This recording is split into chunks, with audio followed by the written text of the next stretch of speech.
September 11th is a day of stories, of many stories. Some of which have been heard and many, unfortunately, which have not been heard. 2,753 of them at the World Trade Center, 184 of them at the Pentagon, and 40 near Shanksville, Pennsylvania. As a day of reflection and remembrance, where we honor those who passed, we must remind ourselves that merely because some stories will never be told does not mean that we can allow them to fade with the memories, with the passage of time. They were our sons and our daughters. They were fathers. They were husbands. They were mothers. They were spouses, sisters, friends. There were many things to many people.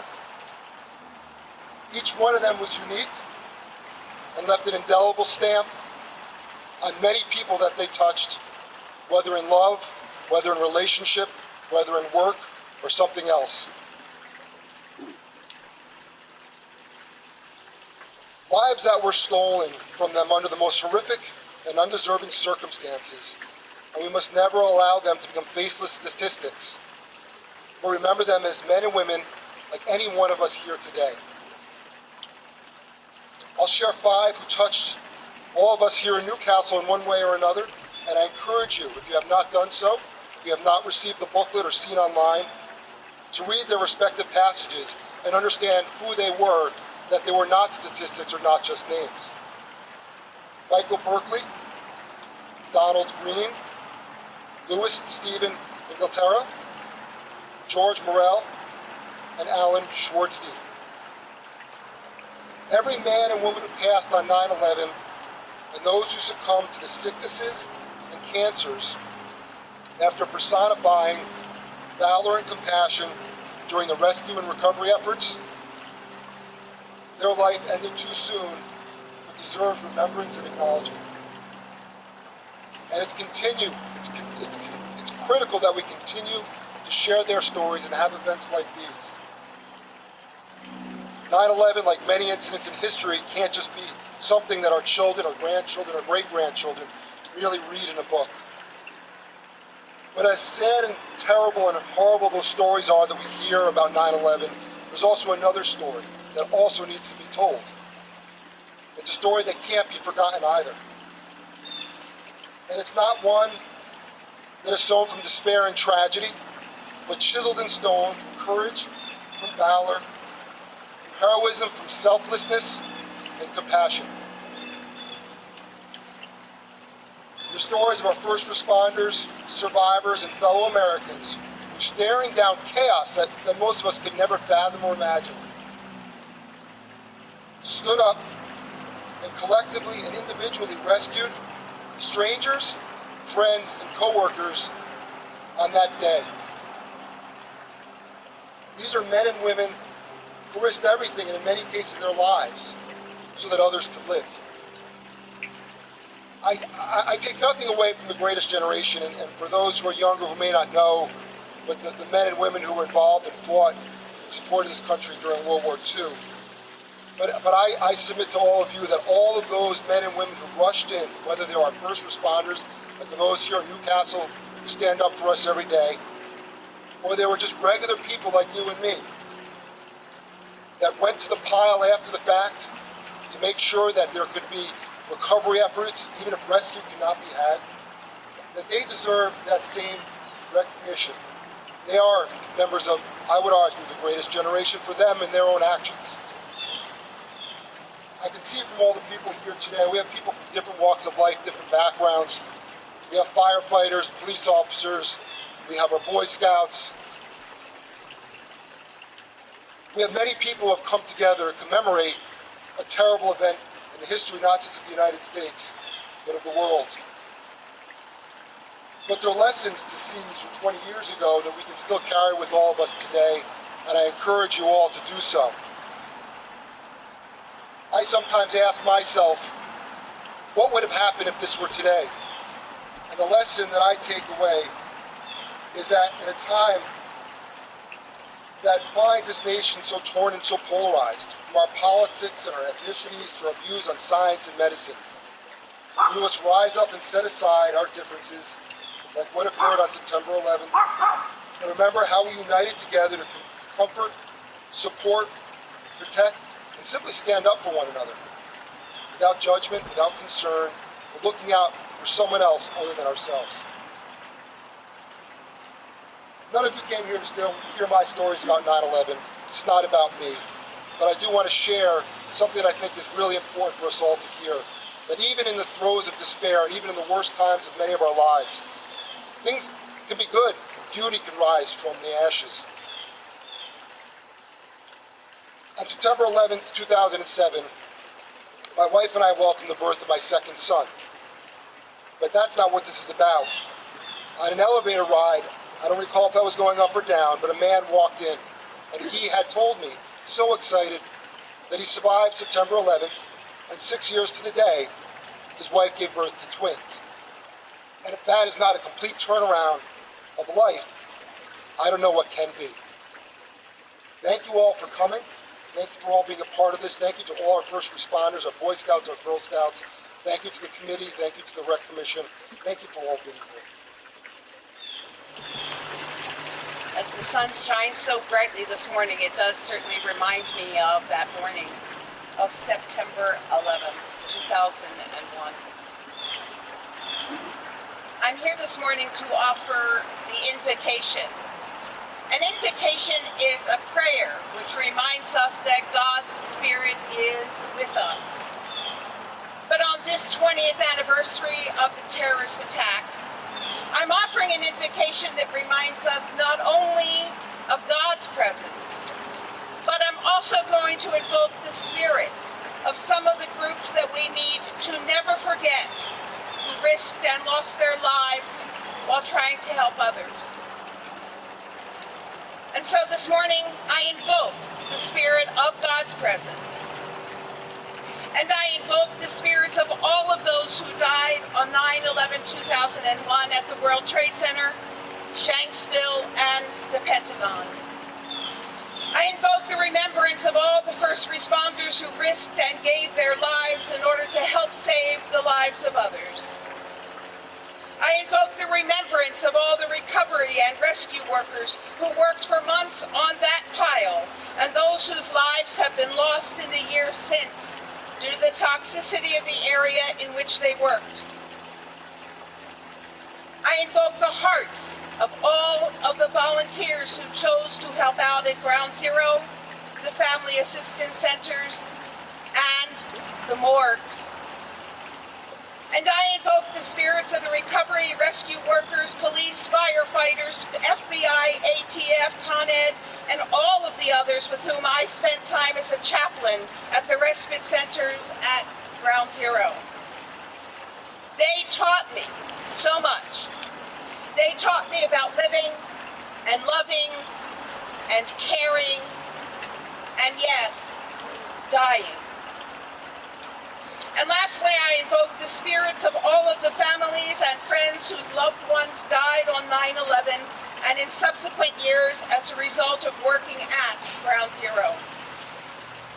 May they and all of us, may they and all of us find peace.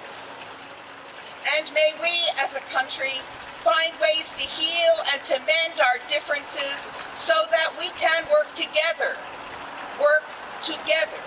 to ensure that there will never be another 9/11 type attack in our country again. Amen is the usual close, but I would say, may it be so.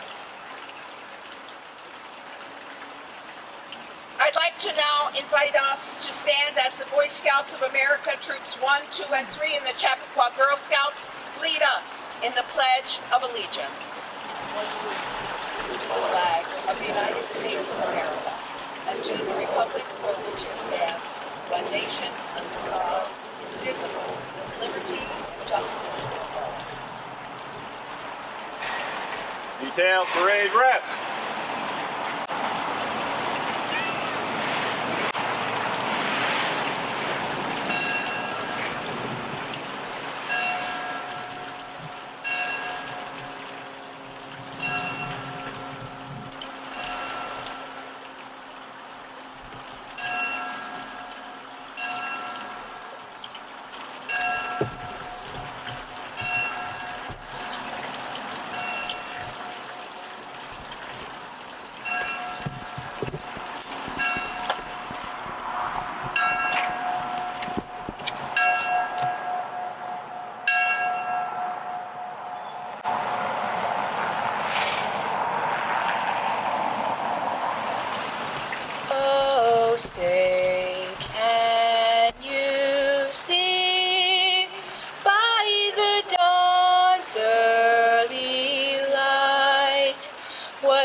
stripes and bright stars through the perilous fight.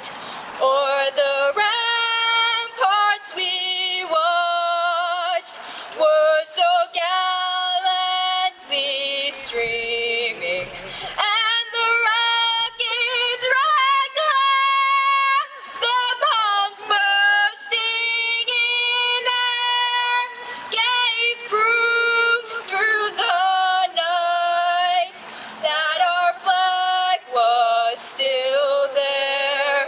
Oh, say does that star-spangled banner yet wave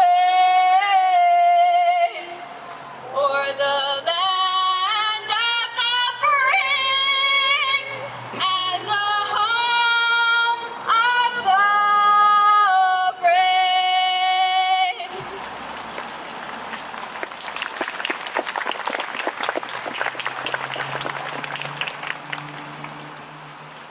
So we had planned on having a local resident, Thomas Dunn, who was retired deputy chief in the fire department of New York City and resident here since 1998. He served both in Manhattan and the Bronx for 33 years. Unfortunately, due to personal circumstances, he can't be here. However, fortunately, Senator Peter Harcum, our state senator, is here to read on his behalf. So please join us, Senator Harcum.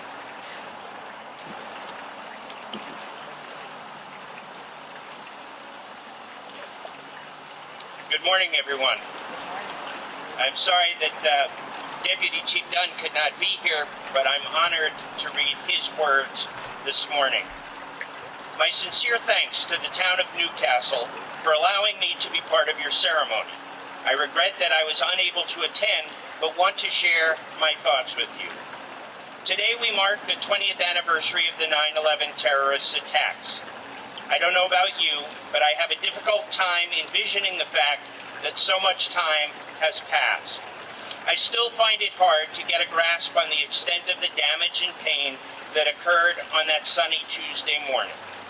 How is it possible that thousands died in New York, Pennsylvania, and Washington, D.C.?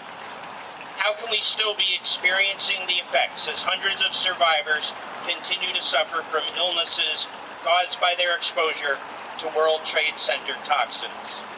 I struggled long and hard for the suitable words to express my thoughts on this anniversary. The numbers are overwhelming.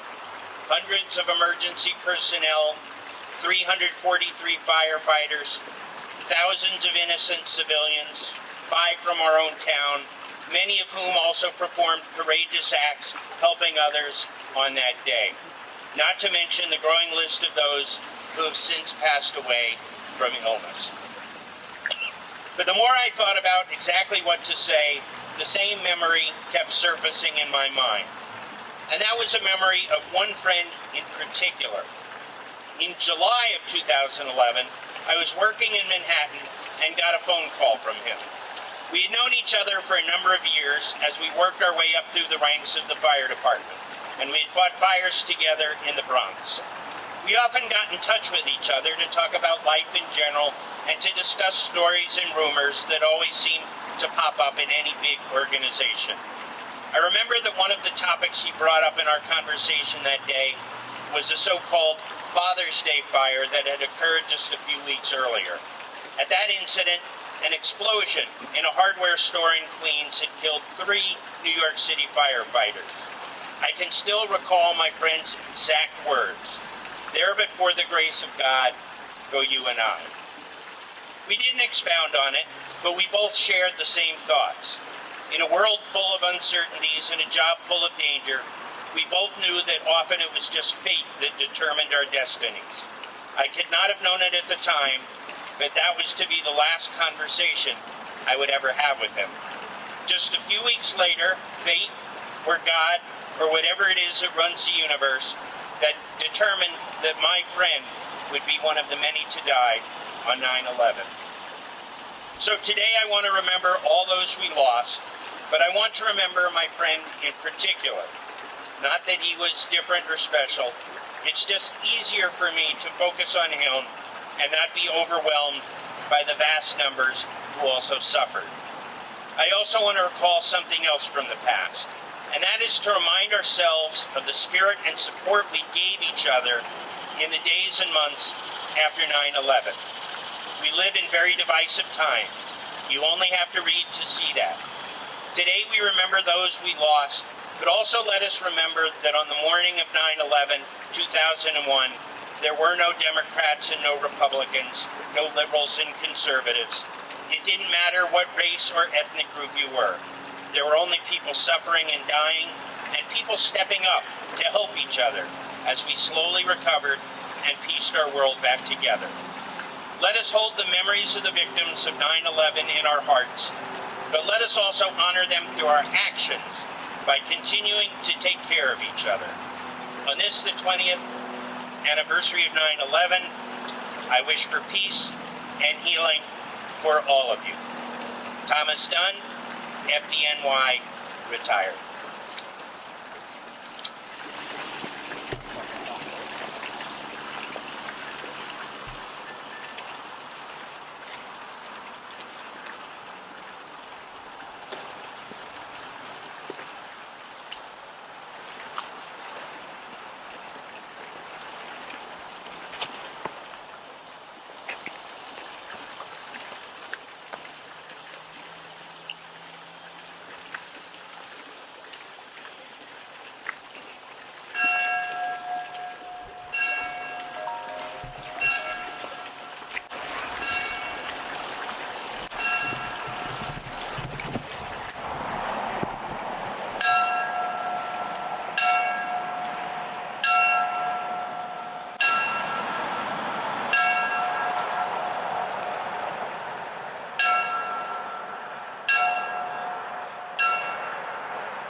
Oh, beautiful for spacious skies, for amber waves of gray, for purple mountain majesties above the fruited plain.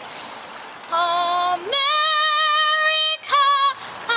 America, God shed His grace on thee, and crown thy good with brotherhood from sea to shining sea.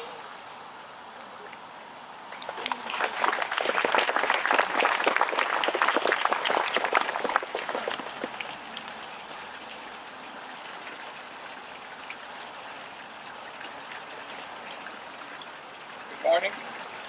Before I start, I need to thank a lot of people that made this day special.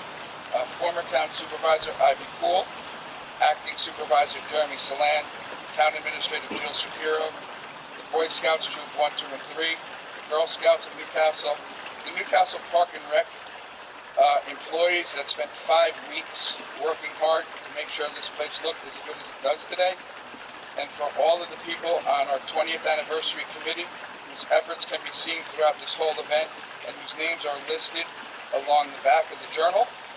I need to give a special thank you to Emily Bloom and Jen Salon, who and myself spearheaded the journal, which can also be seen on the town's website. This truly was a community effort.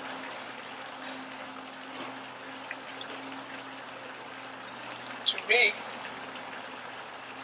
the enduring lessons of 9/11, one of community. When I spoke to Diana at the table, I apologize for this. The singing wasn't so good, this wouldn't be happening. We talked about a memorial in 2002, and she and I agreed that this should be a memorial that should speak to generations. It should not solely be about the ones who perished that day. It had to have a larger message, one of hope and one of community. It was our plan that this memorial would not only honor the memory of those lost, but also the countless volunteers who dedicated endless hours providing comfort and support. in addition to remind us not to lose that newfound spirit of patriotism and community that we all felt those ensuing days after 9/11. I would like to take a moment to share two quick stories about that sort of spirit that was going on at that time.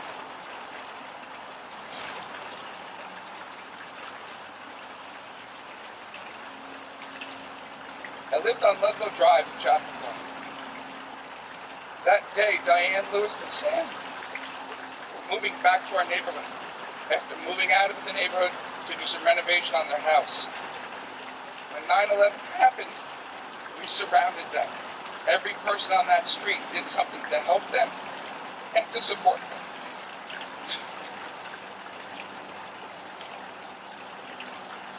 My task was to find Lewis. I spent weeks in Manhattan going through lists, looking for places we thought he might be, hoping he was hurt.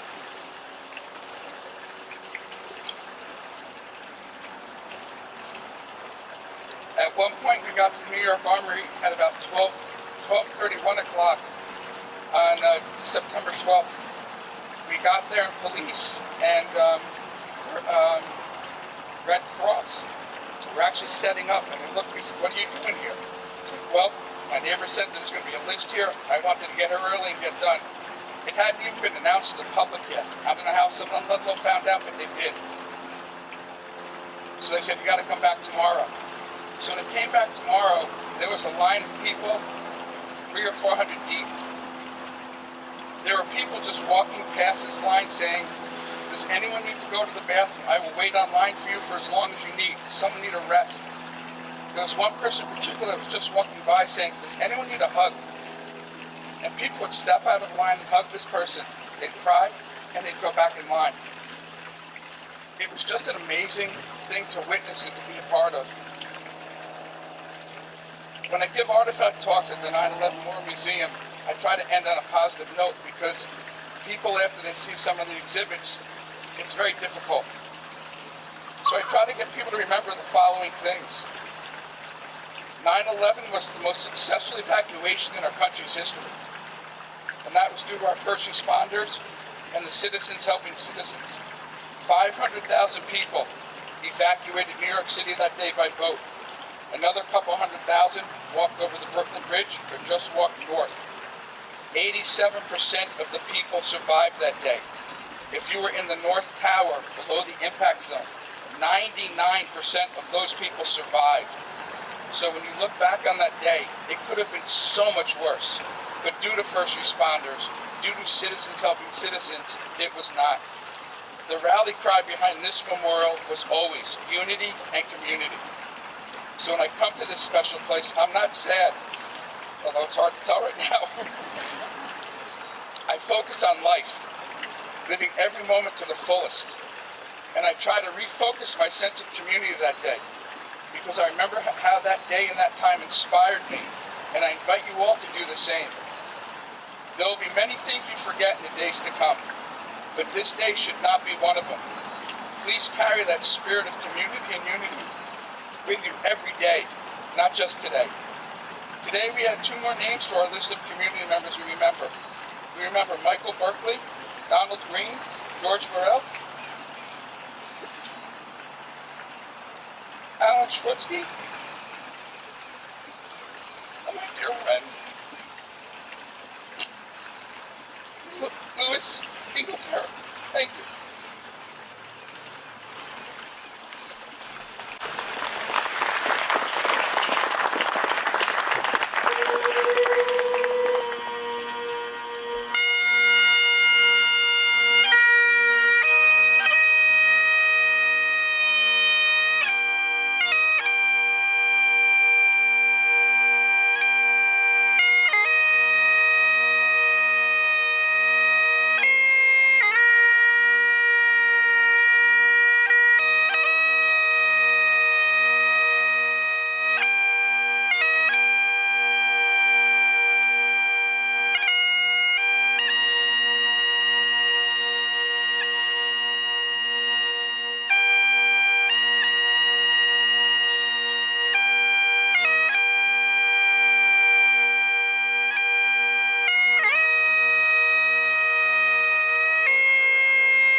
Ribono Shel Ha'olam, Master of all the universe.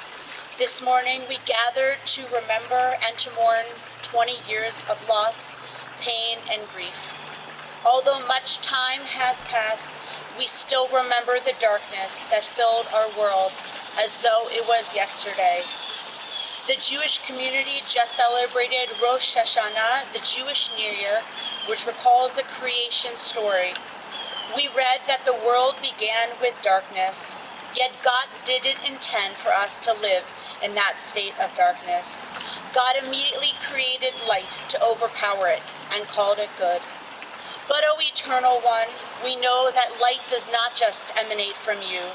We too have the power to create light. Even in the most painful moments, we are supported and uplifted by the love and continued presence of our community who were there with us then as they are with us now. The psalmist teaches, Hine ma tov u'manayim shevet achim gam yachad. How good and beautiful it is for our community to come together and love and support. These sacred moments uplift us and brighten our darkened world. May we continue to create light, and may our presence always overpower the darkness in our world. Keni Hiratzon, may this be God's will.